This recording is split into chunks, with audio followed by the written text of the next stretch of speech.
What's up guys, welcome to the Macintosh review. In this video I'm going to be showing you guys some of the top hidden features in iOS 10.2. These will also work on iOS 10.1 and iOS 10. These actually make your device a lot more usable, a lot more user friendly, and they are just simply straight up cool. So let's jump right into the video.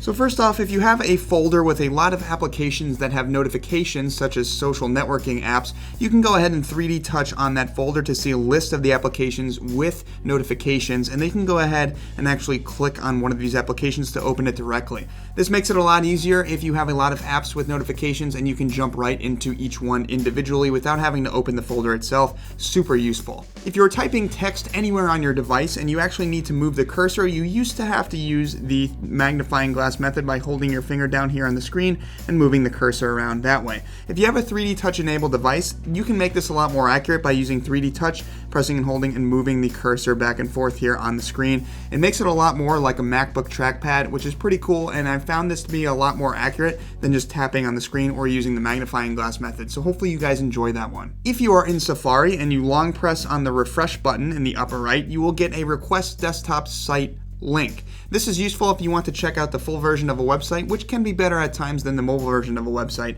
and I've used this a couple times on my iPhone 7. Now this next one's not really a hidden feature, it's more of a funny bug. If you go into the clock application and go into the timer, if you go to the minutes scroll wheel right here, and you go to all the way on the top or all the way on the bottom, I'm going to try and scroll all the way to the top here. It actually is not infinite, it will end at a certain point. I'm going to see if I can get to that point, as you guys can see, and it actually scrolls right back to the middle, so I just found that a little bit funny. You would think it's infinite, but apparently Apple decided not to make it that way. Another feature in Safari is that if you have a search term or a website copied, you can long press on the Safari address bar, and it will give you a paste and go or a paste and search option. You can simply click that to go directly to the website without actually having to click the go button twice or the search button twice, which can actually save some time here. If you double tap on the Touch ID ring, it will actually bring the whole screen down so you can access the icons at the top of your screen.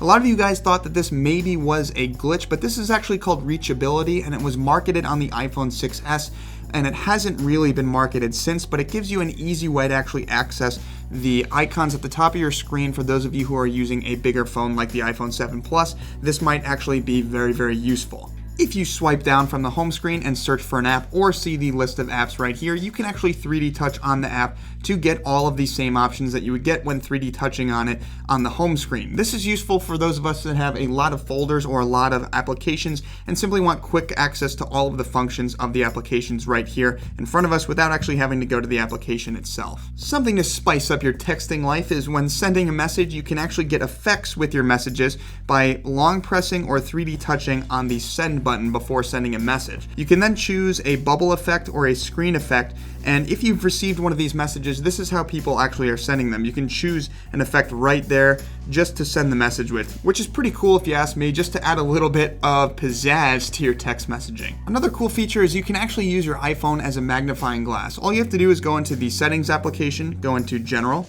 go into Accessibility, and you will see an application called Magnifier here. If you go ahead and click on for that, you can go back to the home screen, go ahead and triple click your home button, and it will launch the camera application, which you can use as a magnifying glass. And this is quick access anywhere in the operating system without actually opening the camera application.